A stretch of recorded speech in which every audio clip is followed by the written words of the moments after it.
morning, friends. Welcome to After GMS. We just went live here on the News 2 Facebook page. I see several of you are hopping on, some regulars, some new faces as well. Welcome. We do this digital show every weekday at 7:45 where we talk about trending topics of the day, give you your headlines, and of course our forecast. I'm Megan Malaris alongside meteorologist Christian Morgan and Ed Matthews. So let's start with the forecast.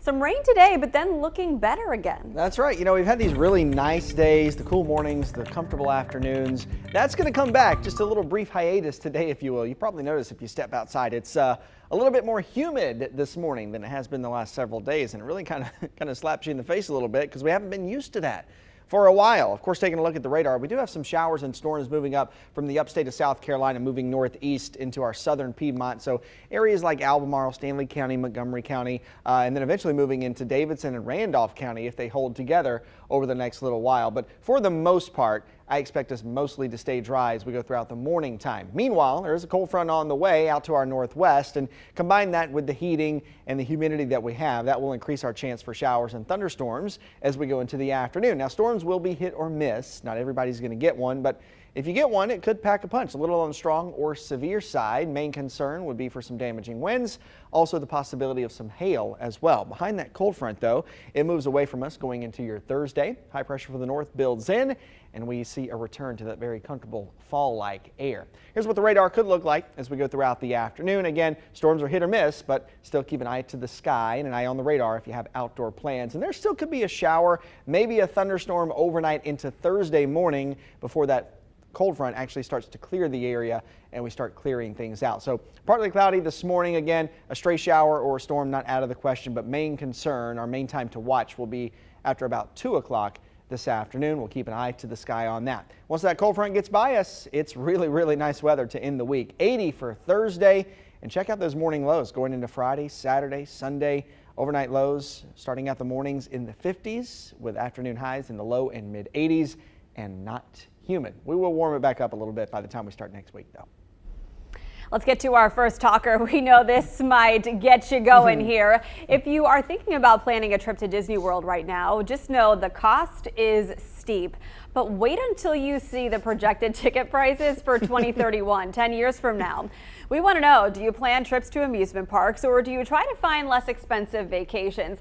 Drop a comment here while we give you some background. Koala, a company looking to connect travelers with timeshare rentals and resorts, did a data study. It essentially tracked ticket price increases at the most magical place on earth since its opening in 1971. In 10 years' time, Koala projects a one-day ticket to Disney World will cost you, get ready, $253.20. One ticket.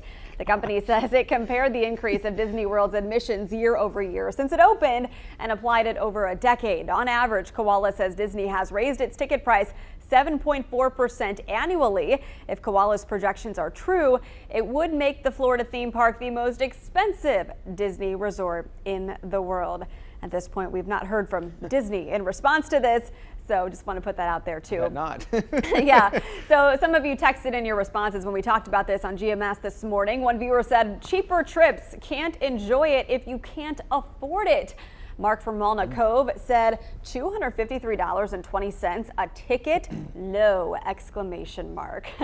I imagine the sentiment on our feed here is going to be similar.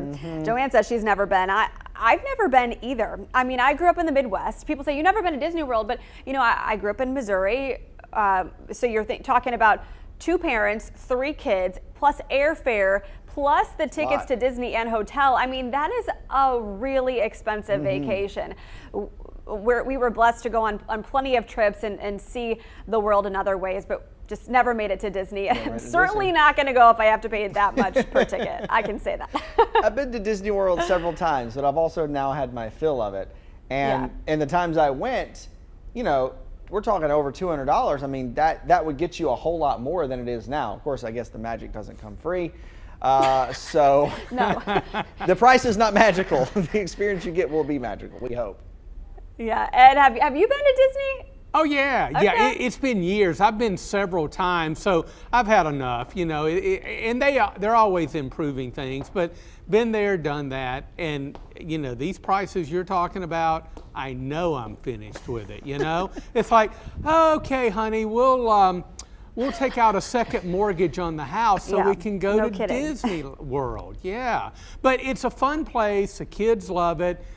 Young kids, older kids Yeah. like myself. It's a really fun place to go, but it sounds like the expense is getting a little out of control, Disney. Shame on you. Well, just unaffordable for the average family. And again, Yeah. these are all just projections for Right. 10 years from now, but the current prices are pretty expensive as are. well. I mean, more than $100 a ticket, at least right now. So, you know, it's really unaffordable, I think, for the average family. It really is. Or even if you can afford it, is that what you want to spend your money on? You're Right. thinking about, you know, college education, Right. other Right. clothes, I mean, other things that your children need. Because most people don't live close to Disney World. Right. Right? You Yeah. always have to travel in some way, shape, Yeah. or form, whether that's by car or by plane, and that of course is not cheap either. So there's so many factors, other factors that go into it besides just the ticket price. Somebody call Mickey. It could be fun to do an adult trip. I know. Let's have a conference with Mickey. Let's have a conference with Mickey. I've heard it is fun to do like a couples trip to Disney World Yeah. without the kids. Obviously, it would be less expensive that Sure. way too if it's just the two of you. One of our directors does this, I think, almost annually, and she says they love it. I mean, there's plenty to do of adult activities to yeah. do too. So, yeah, let's check in here on our feed. Already seeing some funny comments. Yeah, Teresa said, I guess I never will be going. Tamrika said, no way, I would rather camp. Charles said, just imagine a family of 4 or 5 at those prices. That's a mortgage payment. Bobby said, I'm saving money to take a trip to LA at the start of next year. That sounds fun. Heather said, fiance and I went to Disney 3 years ago. His sister used to work there, so they got discounted wow. parking and stayed with her. Yeah, that's the way to go.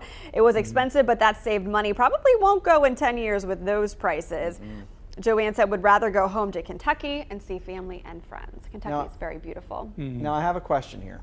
Okay. Right now, everything is more expensive than it used to be, right? Yeah. So I wonder if this price hike is something they're looking at maybe temporarily to try to recoup some of the funds that were lost in 2020. Or maybe to try to, recoup some of the staff or bring back some staffers or volunteer, whatever it is. I just wonder if it's a temporary thing. Of course, the problem is when you say it's temporary, you charge that, you get people to come, and you're like, well, they're paying it now. Right. Why are we going to go back? Exactly. On the other All things to hand, think about. right. On the other hand, when people get more comfortable traveling again, hopefully at some point this pandemic will be behind us. Are these businesses going to incentivize people to come out again and maybe lower their prices, if Yeah. not temporarily, to try to at least generate more of a buzz, to get patrons to come back out? We'll see. This is certainly an interesting conversation. And again, it's just a projection right now from an unaffiliated travel company. We'll let you know if Disney responds. Yeah, I think it'll be interesting to see if they go along with this. And Yeah. we have to see what our economy is going to be like 6 months or a year down the road. I tell you what, if gas prices keep going up, I'm going to start riding my bike to work. So I think that's going to be a factor. I think there are going to be many factors as to whether people will shell out this kind of money. It'll be interesting to see how it plays out. Yeah, we'll have to see.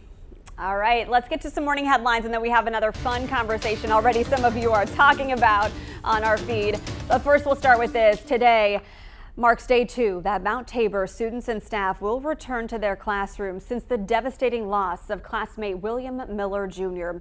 1 week ago today, tragedy struck Mount Tabor. Investigators say another student shot and killed Miller Jr. He died at the hospital. All right, Denise McMiller is live outside, or was outside of Mount Tabor this morning, with how leaders are working to ease the anxiety of families, teachers, and of course the students. The sense of safety students here at Mount Tabor felt was tainted after witnessing a student lose their life at school. And to bring a sense of security back to the hearts and minds of students, more law enforcement will be on and around campus. This is in addition to the 2 school resource officers already assigned to the school. The police chief says the death of student William Miller Jr. has mentally impacted all students. So more law enforcement will be at all Winston-Salem, Forsyth County schools for as long as the resources are available. It eases the anxiety of coming back to a tragic situation, the scene of a tragedy. I think it's very important because it lets them know that we're with them. Not only was this a physical attack, but it was a mental attack, to come back. And I personally want to applaud the parents as well as the students for getting up and coming back, having the strength and the tenacity to come back, to not let fear intimidate us from keeping our kids from attaining their dreams and their education. And as the community heals, the school district will continue to offer support to students who need it through counseling. The district superintendent and the principal here at Mount Tabor will meet later this morning to discuss the return to school and plans moving forward. We'll have updates in our later newscasts. Well, a Triad School District moves 3 schools to remote learning due to COVID exposure. Stokes County Schools says students at Southeastern Middle School, King Elementary, and Piney Grove Middle will learn online the rest of the week. The district says a cluster of COVID cases is to blame. Right now, Stokes County has 41 total confirmed cases among students. The 3 schools will reopen next Monday. The district was the last in the Triad to approve a mask mandate. Job hunters, there's a career fair you'll want to know about. Goodwill and NC Works are hosting an outdoor multi-employer job fair today. 20 employers are set to attend, including Winston-Salem Forsyth County Schools, Amazon, and Food Lion. This runs from 9 to noon at the LJVM Coliseum parking lot in Winston-Salem. If you are planning to go, they ask you to practice social distancing. They say if you are fully vaccinated, and only if you are fully vaccinated, you do not need to wear a mask. If you're not, you do need to bring one. All right, well, fall officially 2 weeks away, right? The autumn equinox coming up later in the month, but Labor Day weekend already ushered in a little tease, some pleasant temperatures recently ahead of its arrival. We want to know, does it feel like fall to you, or are you still stuck in a summer mindset? Let us know in the comments below. While we share these comments here, Annette says, feels like fall. I love it, with the heart emoji, exclamation mark as well. Christian, I think your word for it was nice in all caps, all spaced out for emphasis. All caps. I am D-O-N-E done with summer. All right. And it's like, we were talking about this earlier. It's kind of perception, right? We get into winter and we get into the fall, once we start to get closer to spring, we get those little tastes of warmer, nice weather, 1 or 2 days, kind of like we've had of this fall weather, and then we're ready to be done with the season that we're in and move on to the next thing. So I think now that we're starting to get a taste of, and it's been so humid the last couple of weeks. It's been so awful hot. I think we've gotten these little tastes, these little hints of the low humidity, the cooler mornings, nice afternoons. And I think we're ready just to move into fall. And my mom was putting up fall decorations this weekend, which seems a little early to me. But she's 100% in the fall spirit. That's so funny. I was wanting to decorate this weekend. We had some time and I thought, I don't know, should I do it? Should I not? And then we were at the farmer's market and I saw all the mums out and I thought, oh, wow, it's almost mum season. My geraniums are no longer holding up very well on the front porch. So maybe it's time to swap them out. I texted my dad, who grew up on a farm. He and his family grew and sold these beautiful flowers. And I asked him, is it okay to plant mums at this point? He said, no. You gotta wait. He said they're not gonna survive next week because it's just too hot for them right now. Yeah. So, but I mean, if you just need a little color on your porch and want it temporarily, go ahead. There you go. That's right. All right. Are you feeling like fall, Ed, or still stuck I'm on feeling summer? very much like fall. I have had enough of the heat and humidity of the summer, and I've always said that my 2 favorite seasons are spring and fall, but I favor fall because there's no pollen around and all that. Spring's nice, everything turning green, but the pollen is a little too much for me. But after a hot and humid summer, you start getting these cooler days, less humid days and cooler days. The fall leaves start to change color. It's really an exciting and very nice time of the year. If we could extend fall for a couple of more months rather than going right into winter, I'd be pretty happy about that. Now winter, the older I get, the more I hate cold weather. If it never got below 70 in the Try It Again, I hear people booing. Christian's booing. Yeah, people are booing. Well, yeah, he went to App State, so he's Right? Yeah. he can handle all this, okay? Check back with me when you're a little older there, Christian. But and I don't mind a nice little snow, but I'm a big fan of the warmer weather, but cooler, drier weather. You got to keep it in perspective, not the meltdown heat and humidity. I don't like that. And a dry 80 is much different than a humid 80. Oh, yeah. Oh yeah. Oh yeah. Yeah, I think the most ideal temperature is 82, 83, low humidity, partly cloudy skies. I mean, that is just perfectly comfortable for someone cold-natured like I am. Christian, she's talking about Friday. Well, even tomorrow. Yeah, but those lows. We're low humidity and low 80s on Friday and around 80 tomorrow. Nice. Megan, I got a feeling you're going to have a big smile on your face, along with the rest of the triad, for several days to come after today. I love it. Okay, that was a good tease for our 7-day, but I want to read some comments here real quick. Barbie said, feels like fall to me. We heard from, she further explained that she sat outside on her deck and enjoyed her tea without the burn of the sun. Nice. Joanne said, more of this fall weather, please, Ed. She's asking you specifically to deliver this. I have all my fall decor up. She says, welcome September, my birthday month. That's awesome, Joanne. I'm October, so I got a little bit to go still. And Joanne said it's an age thing, Ed. That's it. I totally agree. That's funny. Nancy said fall is nice, but I don't look forward to the cold weather. Spring is her favorite. But in spring you have the pollen. I mean, it's never a perfect season. We just want to be comfortable, right? We always want what we can't have. Yeah. See, I think fall sometimes is hard to dress because you have those morning lows, and then in the afternoons it can still be pretty warm outside, so you kind of have to plan ahead. You have to bring layers, and I always find myself in this shoe debate. Like, do I still wear the open-toed shoes in fall, even if it's warm outside, or do I switch to boots? So I don't know. Sometimes the transitional period is hard, especially if we have to, dress nicely for work every day. Right, and nobody's really pulled out their fall clothes or their fall attire yet. So you go somewhere, like we're talking about tomorrow and talking about Friday. If people go out somewhere Friday night and have dinner outside, it's going to be great when you get there at 5 and 6 o'clock, but then you're probably going to be a little chilly by the time the sun starts to set and it starts to get dark.